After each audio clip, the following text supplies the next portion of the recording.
오늘은 마태복음 4장 12, 17절의 말씀을 중심으로 이방의 갈릴리에서 복음의 빛으로, 이방의 갈릴리에서 복음의 빛으로, 우리 다 함께 시작. 이방의 갈릴리에서 복음의 빛으로. 이런 주제로 하나님의 말씀 함께 은혜 나누도록 하겠습니다. 하나님 나라의 역사에 위대한 그 결정적인 순간이 있습니다. 분기점이 있습니다. 여러분의 인생도, 여러분의 하루하루의 삶도 그런 결정적인 갈림길이 있잖아요. 저도 그런 시간들이 많았습니다. 인류의 보편 역사를 돌아보더라도 여러 가지 결정적 사건으로 한 시대와 세대를 구분하는 기준으로 삼고 있다는 것을 우리가 알 수 있습니다. 예를 든다면 인류의 역사를 선사시대와 역사시대는 무엇으로 나눕니까?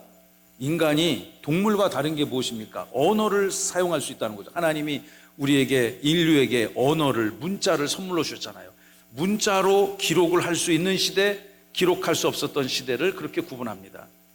중세 천년 암흑기 시대와 그 이후의 시대를 구분하는 기준은 1517년 마르틴 루터가 비텐베르크 성당에서 로만 카톨릭의 그 잘못된 것들을 세상에 고발했던 95개조 반박문을 게시했던 사건으로, 또 인간이 누구에 대한 관심을 갖기 시작했던 르네상스 운동으로 그 긴 시대를 구분하지 않습니까? 우리나라 역사도 마찬가지입니다. 조선왕조 500년 동안의 전기와 후기를 무엇으로 구분하는가? 임진왜란 1592년 그 사건으로 앞과 뒤를 구분한다는 것을 우리 알 수 있습니다. 오늘 우리가 읽은 마태복음 4장의 말씀이 하나님 나라의 장구한 역사 속에서 아주 중요한 분기점이 되는 사건을 우리에게 계시해주고 있습니다. 어떤 사건일까요? 구약 선지자들이 이끌어왔던 구약의 시대로부터 하나님의 아들이신 예수 그리스도께서 이 땅에 오셔서 복음의 시대, 말씀의 시대, 신약의 시대를 시작했던 사건을 오늘 본문은 다루고 있습니다. 어떤 사건이었을까요? 우리가 오늘 읽었던 제목처럼 이방의 갈릴리로부터 시작돼서 복음의 빛은 어떻게 발하게 되어졌을까요? 오늘 마태복음 본문을 묵상하시면서 여러분의 심령에 복음의 빛, 생명의 빛, 구원의 빛, 하나님의 광명의 빛이 영영토록 임하시기를 살아계신 부활하신 예수님의 이름으로 축원하고 축복합니다. 여러분, 마태복음의 구조를 잠시 살펴보면 우리가 오늘 읽은 본문은 4장인데 1장부터 3장까지 내용 여러분이 너무너무 잘 아시는 말씀입니다. 하나님의 아들이신 예수 그리스도께서 복음이 시작되었는데 그 이름이 아브라함과 다윗의 자손 예수 그리스도의 계보라라는 마태복음 1장 1절의 말씀으로 하나님의 이 구약의 역사와 신약의 시대를 연결하는 것을 예수님의 족보를 통해서 사도 마태는 증언하고 있습니다. 예수님이 이 땅에 오셨습니다. 그가 애굽으로 가셨다가 갈릴리 지역으로 다시 나사렛으로 돌아오셨던 사건, 그리고 세례 요한이 역사의 전면에 부상했던 사건, 그리고 그가 복음을 전하며 예수님이 요단강가에서 세례 요한에게 세례를, 죄가 1점도 없으신 분이 세례를 받으신 사건, 그리고 광야에 나가서 40일을 금식하며 기도하시다가 악한 권세를 물리치시고 역사적인 공생의 사역을 준비하시는 그 치열하고 열정적인 상황들을 마태는 1장과 3장을 통해서 다루고 있습니다. 오늘 읽은 본문 4장을 통해서 그리스도이신 예수께서 본격적으로 복음 사역을 시작하시는데 그 사건의 결정적인 계기들을 우리 함께 살펴보기를 원합니다. 먼저 우리 12절의 말씀을 통해서 구약의 시대를 넘어 그리스도 복음의 시대로 역사적인 시대가 전환되었음을 사도 마태는 성경을 통해서 주님의 계시를 받아 이렇게 기록하고 있습니다. 어떤 사건이 있었을까요? 12절 다 함께 말씀을 읽겠습니다. 시작. 예수께서 요한이 잡혔음을 들으시고 갈릴리로 물러가셨다가. 아멘. 이 특별한 상황을 사도 마태는 요한이 잡혔다, 체포되었다, NIV 영어 성경을 보면 감옥에 가게 되었다, 투옥되었다라고 기록을 하고 있습니다. 세례 요한이죠. 여기서 말하는 요한은 요한복음의 기록자인 사도 요한이 아니고 예수님 오시기 전에 그분의 사역을 먼저 와서 준비했던 존 더 베프티스트, 세례자 요한을 말씀하고 있는 것입니다. 이 세례자 요한은 왜 감옥에 가게 되었을까요? 그는 어떤 사역을 이 땅에 와서 감당했을까요? 아이러니하게도 예수님의 복음 시대의 시작은 세례 요한이 감옥에 갇힌 사건으로부터 시작되었다고 성경은 증언하고 있는 것입니다. 세례자 요한은 대단히 특별했던 사람이었습니다. 세례 요한이 감옥에 가게 된 사건은 여러분 성경 마태복음 14장에 자세하게 그때 당시의 상황을 성경은 우리에게 알려주고 있습니다. 이 사람은 거침이 없던 사람이었습니다. 마태복음 14장에 의하면 당시 유대 땅을 다스리고 있었던 왕 분봉왕이 헤롯 가문이 다스렸습니다. 헤롯 왕이 죽은 후에 헤롯의 여러 아들들이 유대 땅을 나누어서 분봉왕으로 다스리고 있던 그 시대에 헤롯 안티파스라는 사람이 자기 동생 헤롯 빌립의 아내인 헤로디아라는 여자를 부정하게 취하게 되는 사건이 발생했습니다. 왕이 부정을 저지른 것이죠. 그때 당시 지금과 같은 그런 언론기관들이 없으니까 다 왕의 권세 앞에 왕이 잘못된 것을 하면서도 입 다물고 침묵하던 그 시대에 세례자 요한은 헤롯 안티파스 이 분봉왕의 부정에 대해서 세상에 고발하고 또 그를 비판했습니다. 그러니까 이 왕이 이 세례 요한을 이쁘게 볼 수가 없었겠죠. 그래서 그가 가진 권세 또 세상의 이 파워를 가지고 그를 체포했습니다. 광야에서 하나님의 나라를 전하던 그 세례 요한이 무엇이 되었습니까? 정치범이 된 것이죠. 그래서 감옥에 갇히게 되었습니다. 세례 요한의 사역은 실로 놀라운 것이었습니다. 여러분이 아시는 것처럼 세례 요한은 락타토롯을 입고 메뚜기와 속청을 먹으며 또 가죽 옷을 입고 광야에서 죄사함을 선포하고 또 회개하라고 하나님의 나라가 가까웠다고 선포하던 특별한 구약시대의 마지막 선지자였습니다. 그가 어떻게 설교를 했을까요? 세상을 향해서 어떻게 하나님의 나라를 전했을까요? 마태는 3장 7절, 마태복음 3장 7절에 이 세례 요한이 세상을 향해서 어떤 메시지를 선포했는가를 다음과 같이 증언합니다. 요한이 많은 바리새인들과 사두개인들이 세례 베푸는 대로 오는 것을 보기 시작했습니다. 그러자 이르되 이렇게 그들을 향해서 외쳤습니다. 독사의 자식들아. 여기서부터 함께 읽어봅니다. 시작. 독사의 자식들아, 누가 너희를 가르쳐 임박한 진노를 피하라 하느냐. 아멘. 여러분, 바리새인과 사두개인들은 누구인가? 당시 예수님 2000년 전 유대 율법 사회에서 복음 사역을 처음 시작하셨을 때 유대 사회를 양분하던 강력한 종교 권력 집단 그리고 정치 세력들이었습니다. 그들이 정치, 경제, 종교, 부를 독점하며 유대 율법 사회를 오랫동안 지탱하던 양대 세력이었습니다. 이 사람들은 서로 친한 사람들이 아니었습니다. 서로 정죄하고 비판하던 사람이었습니다. 근데 이런 사람들이 졸속 재판을 해서 하룻밤만에 뜻을 모아가지고 처리한 사건이 있죠. 그 사건이 무엇입니까? 예수를 십자가에 못 박아라. 이런 결정을 할 때는 한 마음과 한 뜻으로 그들이 예수님을 십자가 형장으로 내몰지 않았습니까? 여러분, 이 사람들이 왜 광야에서 하나님의 나라를 선포하던 세례 요한을 찾아왔을까요? 그들을 향해서 사도 마태는 어떻게 세례 요한이 반응했는가 기록하기를 7절에 보시면은 야 이 독사의 자식들아, 누가 너희를 가르쳐 임박한 진노를 피하라 하더냐. 제가 지난 주간에 마가복음 1장 14절 15절의 말씀을 강론했습니다. 하나님의 나라가 얼만큼 가까이 왔다고요? 손대면 닿을 수 있는 그 거리에 하나님의 나라가 다가왔다고 예수님이 말씀하셨지 않습니까? 여러분, 예수님보다 먼저 그 사역의 길을 준비했던 이 세례자 요한도 동일한 메시지를 전했습니다.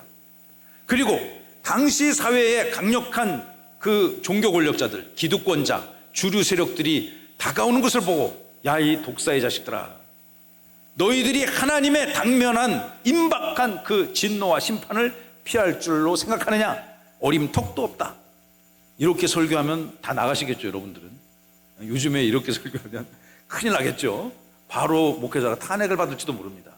그러나 그 시대에 세례 요한은 세상 권세 앞에 당당하게 이 복음을 전했던 것입니다. 회개하고 하나님의 나라 백성이 되라고 선포했습니다. 여러분, 그도 그럴 만한 것이 왜 그때 당시 예수님이 오시기 전에 세상들은 세례 요한의 사역에 관심을 가졌을까요? 왜 멀리서 예루살렘에 있던 사두개파 바리새인들이 이 세례 요한을 직접 눈으로 보고 도대체 뭐라고 얘기하는지 그를 찾아왔을까요?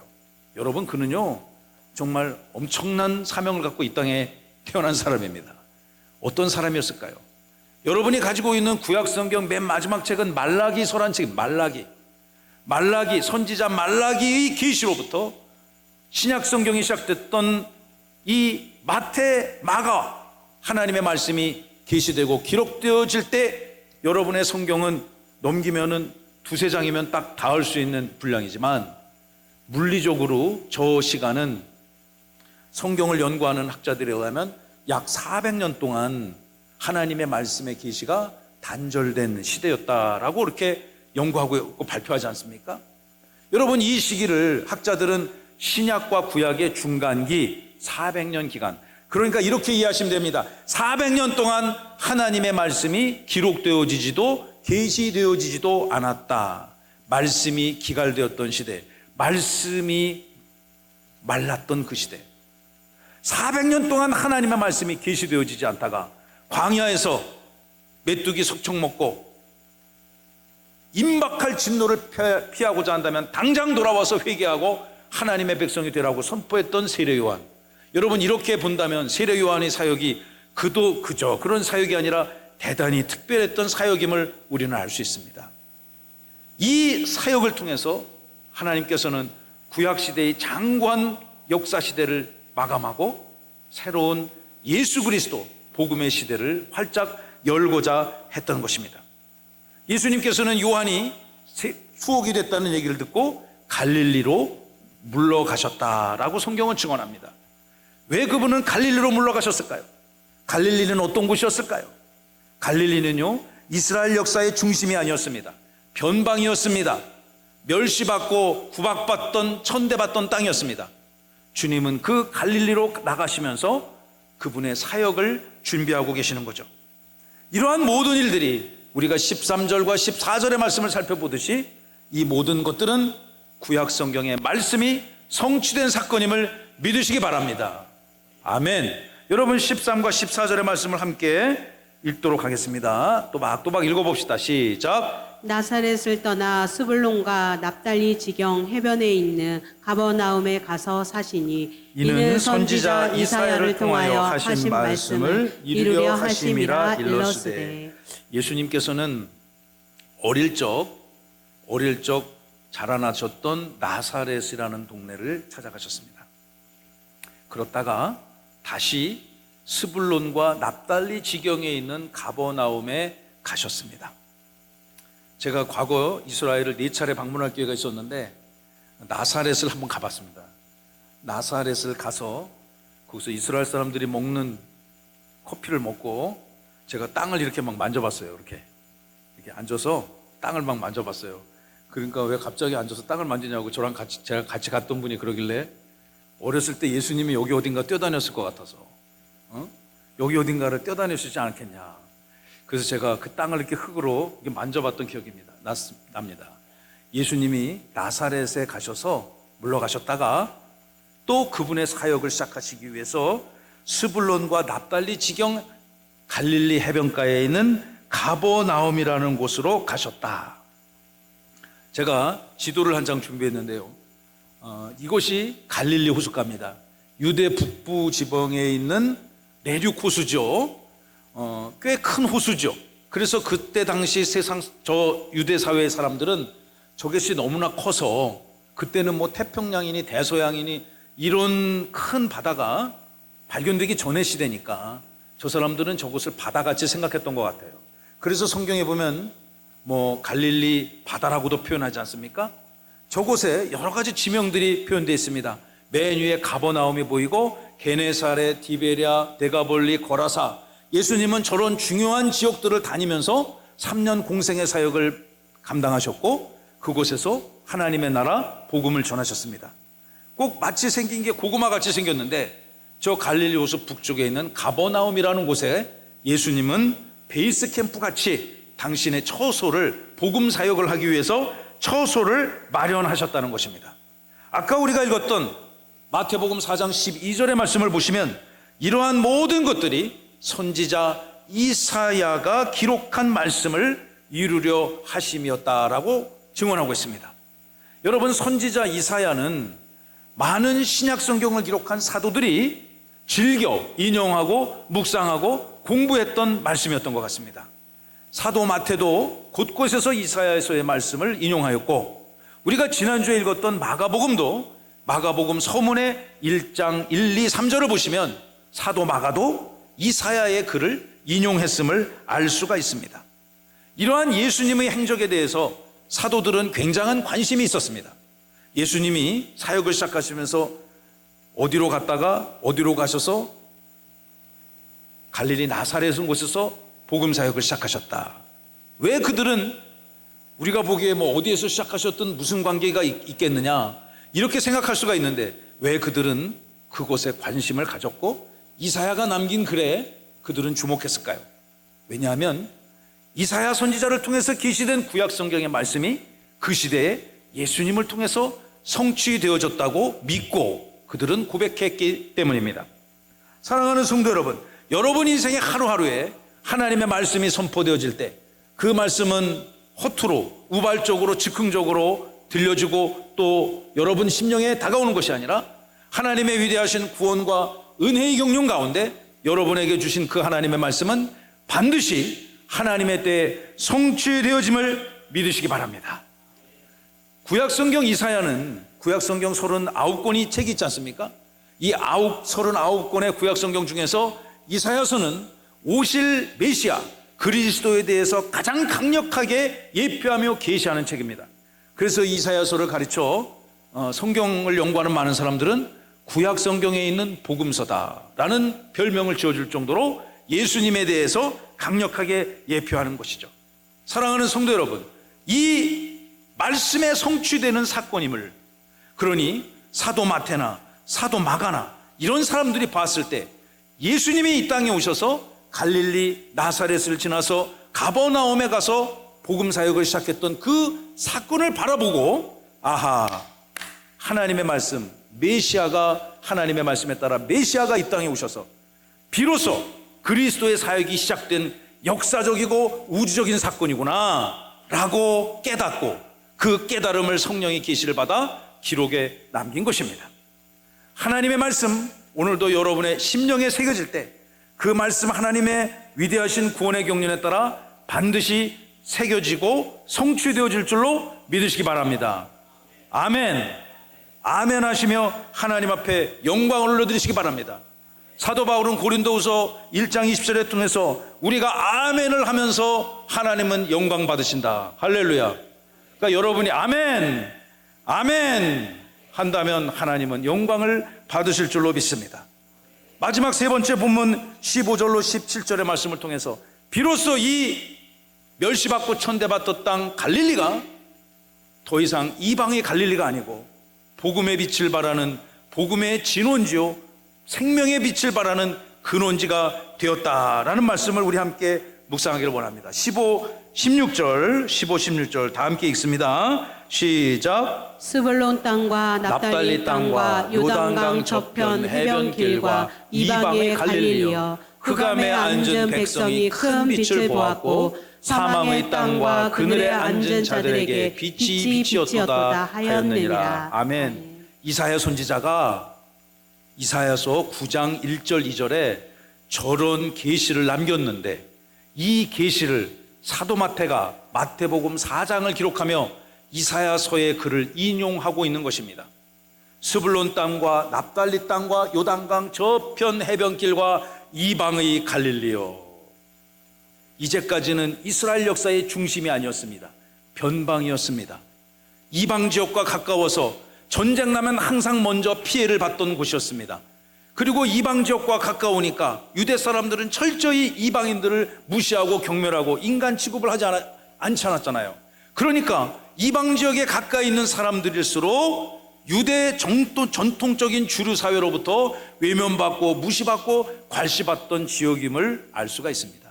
그러나 이사야 선지자는 그곳이 이방의 갈릴리였던 그곳이 다시 우리 16절의 말씀을 올려주시면 흑암에 앉은 백성들이 빛을 보게 되는 장소가 바로 그곳이 될 것이고 죽음과 사망과 그늘의 공포 속에 있는 이들에게 광명의 빛이 임하는 그런 역사적인 땅이 될 것임을 선언했다는 거죠. 사도 마태는 그 현상에, 그 역사적인 사실에 귀를 기울이며 지금 이루어지는 이 사건이 구약 성경의 말씀이 성취되었으므로 예수님이 그리스도다, 예수님이 메시아다, 할렐루야, 부정할 수 없다는 것입니다. 여러분, 복음은 이런 것입니다. 어둡고 침울한 사망의 땅에 생명의 빛, 구원의 빛, 주님의 은혜의 빛이 임하는 복음의 역사가 임하는 곳이 새로운 광명의 시대, 새로운 생명의 시대를 그 땅을 향해서 복음은 이뤄가게 됨을 믿으시기 바랍니다. 여러분, 우리나라 보세요. 우리나라가 정말 전 세계 어느 나라도 무시할 수 없는 엄청난 발전을 이루었지 않습니까? 이것이 무엇으로 가능했겠습니까? 제가 언젠가 유엔에서 나온 보고서를 읽었는데 불과 80년 전에 나온 그런 보고서를 보면, 국제사회에서 나온 보고서를 보면 이 땅 한반도가 전 세계에서 가장 찌질하게 못 살던 땅이었습니다. 철저하게 침탈과 수탈당한 땅이었잖아요. 그리고 온갖 전쟁으로 황폐화되고 수천 년 동안 우상이 지배하던 이 땅에 복음이, 생명의 빛이 이 땅 한반도에 넘쳐나게 된 것은 하나님의 특별한 은총이고 또 축복인 줄로 저는 믿습니다. 이 땅이 복음으로 새로운 질서를 정립하고 민주주의도 산업화도 다 복음의 영광과 복음의 능력 가운데 이루어진 것이라고 저는 믿습니다. 할렐루야. 우리가 어떻게 이렇게 구원받았습니까? 우리 할아버지, 할머니가 예수님 만난 적도 없고 예수님 설교를 들어본 적도 없는데 사도 바울이 누군지도 모르는데 우리는 이 시대의 광명의 백성이 되었습니다. 이 땅 한반도가 전 세계 열방을 향하여 복음을 전하는 그 역사적인 복음의 진원지가 되었고 이 동방의 복음의 생명의 땅이 되었다는 것, 놀라운 일 아닙니까? 하나님의 은혜인 줄로 믿습니다. 여러분, 우리 교회도 마찬가지입니다. 이곳에 처음 이 교회의 땅을 지을 거라고 제가 그것을 이 땅을 보았을 때 정말 황무하고 아무것도 없었습니다. 이곳에 그 황무한 땅에 땅을 파고 설계 도면에 따라 기둥을 세우고 이 교회를 2년 동안 이렇게 지었지 않습니까? 이 교회를 다 짓고 나서 정말 여러분들을 기다리는 하루하루의 순간이 저에게는 참 어렵고 힘들었습니다. 그러나 이제 이 지역사회 복음을 전하고 세종을 살리는 교회로 하나님께서 날마다 은혜로 진리로 세워주셔감을 저는 믿습니다. 곳곳을 다니면서 전도하고 신방하러 다니면서 어떻게 교회를 흥왕케 할까? 사도행전을 보니까 성령이 역사하는 곳에 믿는 자들의 숫자를 더하더라. 할렐루야. 성령이 역사해야 되겠다. 내가 먼저 날마다 성령의 도우심을 구해야 되겠다. 성령께서 도와주시지 않는다면 내 목회도 이 교회도 하나님의 영광을 드러내기가 참 어렵겠다. 내 능력으로는 안 된다. 내가 가진 힘도 지혜도 권세도 없는데 이 어려운 사역을 내가 어떻게 감당할까? 저는 날마다 기도하지 않을 수가 없었습니다. 세종에 와서 곳곳을 다녀봤습니다. 그러니까 어느 교회를 가보니까 말이죠, 교회 바로 앞에 대규모 아파트 단지가 쫙 있어. 그냥 아파트 앞에 그 교회가 딱 있어. 그런 거 보고 여러분, 제가 부러워했을까요? 안 부러워했을까요? 여러분이 저보다 믿음이 더 훌륭하셔가지고 저희 집사람이 그러는 거예요. 부러워하면 지는 거래. 그래서 부러워하지 말아야지, 절대 부러워하지 말아야지. 그러나 저면서 그래도 진짜 부럽긴 한데, 여러분, 제가 생각해 보니까 그런 교회들은 교회 문만 열어놓으면 막 올 것 같아, 내 느낌에. 물론 그렇지 않겠지만요. 여러분, 그래서 이 교회를 어떻게 주님의 백성들로 하나님 앞에 영광을 올려드리는 건강하고 복된 교회 공동체로 만들 것인가? 그것이 날마다 자나깨나 저의 숙제이고 사명이었습니다. 날마다 기도하지 않을 수가 없었습니다. 말씀을 붙들고 기도하지 않을 수가 없었습니다. 그러다가 하나님께서 제게 은혜를 주셔서 우리 이 교회는 세종의 어떤 아파트 한 단지를 믿고 사역하는 교회가 아니라 세종 1부터 6 생활권, 또 각종 금남면, 부감면, 장군면, 조치원까지, 그리고 대전의 인근, 세종의 인근 지역인 대전, 청주, 공주 등지에서도 찾아오는 그런 교회로 하나님의 은혜 가운데 만들어야 되겠다. 저는 그런 생각을 하게 되었고, 제 의지가 아니고 하나님께서 주신 지혜임을 믿습니다. 함께 동역하는 전도사님들과 목사님들, 그리고 장로님들과 함께, 구역장님들과 함께 그러한 사명들을 감당해 가기로 했습니다. 사랑하는 교회 여러분, 그래서 우리 교회 성도들이 이제 각지에서, 세종 땅 어느 한 지역에서 오는 것이 아니라 각지에서 오고 있다고 저는 믿습니다. 그것이 매주마다 제가 관리하는 그런 데이터에 제가 매주 업데이트를 하면 그곳에서 기도 제목을 발견합니다. 여러분, 제가 저쪽, 우리 이쪽이 4생활권 반곡동이잖아요. 그런데 저기 1, 2생활권 고은동, 아름동, 해밀동, 여러분 그곳은 세종시의 정대각선 반대쪽이지 않습니까? 근데 그곳에서 이렇게 오시는 분들 신방을 다녀보니까, 밤에 신방을 주로 가잖아요. 퇴근하시고 신방 예배를 드려야 되니까. 근데 갔다가 오는 동안에 세종의 도심을 통과해서 우리 교회를 찾아오는데 너무너무 고마운 거예요. 제가 그분들을 생각해 보니 너무너무 감사한 거예요. 그래서 함께 동역하는 제 전도사님들, 교역자들에게 너무 고맙지 않습니까? 그 뭐가 고마운데요? 자, 저분이 사는 아파트 바로 앞에 좋은 교회가 있고, 큰 교회가 있고, 그런데 그 교회를 지나서 여태 우리 교회 오기까지 수십 개의 교회를 이리 피하고 저리 피하고 이리 피하고 저에게서 우리 교회 오시는 거잖아요. 그 교회 오면서 수도 없이 많은 집 앞에 교회에서부터 수많은 교회들을 요리조리 피해서 우리 교회까지 오시는 거예요. 얼마나 고맙고 감사합니까? 저는 이 자리를 빌어서 함께 예배하는 여러분들이 진심으로 고맙고 감사하다는 말씀을 다시 한번 드립니다. 그리고 여러분들을 보내주신 하나님께 영광을 올려드립니다. 작년에 제가 세기연, 세종시 기독교연합회, 세종시 교회연합회 그 회장 되시는 목사님하고 교제할 일이 있었는데, 제가 여쭤봤어요. 세종에 교회가 몇 개 있습니까? 저는 이제 세종에서 목회 시작했는데 목사님은 오랫도록 여기서 계셨으니까 몇 개 있습니까? 그러니까 400개가 넘는데요. 인구가 40만 명이니까 한 1000명당 한 명씩 있는 거죠. 그런데 그 400여 개 교회가 굉장히 많은데 그 교회를 안 가고 우리 교회를 이렇게 찾아와서 예배 드리시니 얼마나 고맙고 감사한지 모릅니다. 사랑하는 성도 여러분, 여러분이 이 교회에서 예배하면서 복음의 빛, 생명의 빛, 광명의 빛을 날마다 누리시기 바랍니다. 이제까지는 부족하고 연약한 갈릴리 땅도 예수님이 그 땅에서 복음을 사역을 시작하는 순간에 그 땅은 온 열방, 온 우주를 향하여 복음을 전하는 근원지, 진원지가 되었음을 믿으시기 바랍니다.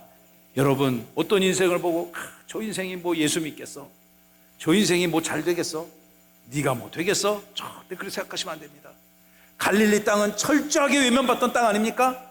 무시받고 천대받고 괄시받던 그 땅, 그곳을 성경은 증언하기를, 구약 신약 성경 공의 성경은 증언하기를 그곳은 복음의 빛을 발하는 예수 그리스도의 복음에 시작된 땅이었다고 선언하고 있습니다. 우리 교회가 이 시대에 그런 사명을 감당하기를 바랍니다. 여러분의 가정과 가문이 날마다 주님의 은혜 가운데 복음의 광명한 빛을 온 땅 열방에 전하는 그런 인생이 되시기를 바랍니다. 복음은 이런 특징이 있는 것입니다. 복음은 이런 능력이 있는 것입니다. 말씀을 마무리하겠습니다. 복음이 있는 곳에 흑암은 사라집니다. 복음이 있는 곳에 죽음은 사라집니다. 복음이 있는 곳에 사망의 권세는 멀리 멀리 결박되어지고 물러갈 줄로 믿습니다. 세상의 힘과 권세, 헤롯 왕의 그 핍박도 박해도, 비록 세례 요한의 목을 잘라버렸다 할지라도 복음은 죽지 않습니다. 복음은 살아 역사하며 여러분의 삶의 현장에, 부족한 종의 목회 현장에, 이 땅 세종의 이 나라 대한민국, 그리고 온 우주 열방 가운데 복음은 오늘도 전파되어지고 선언되어지고 또 고백되어져야 될 줄로 믿습니다.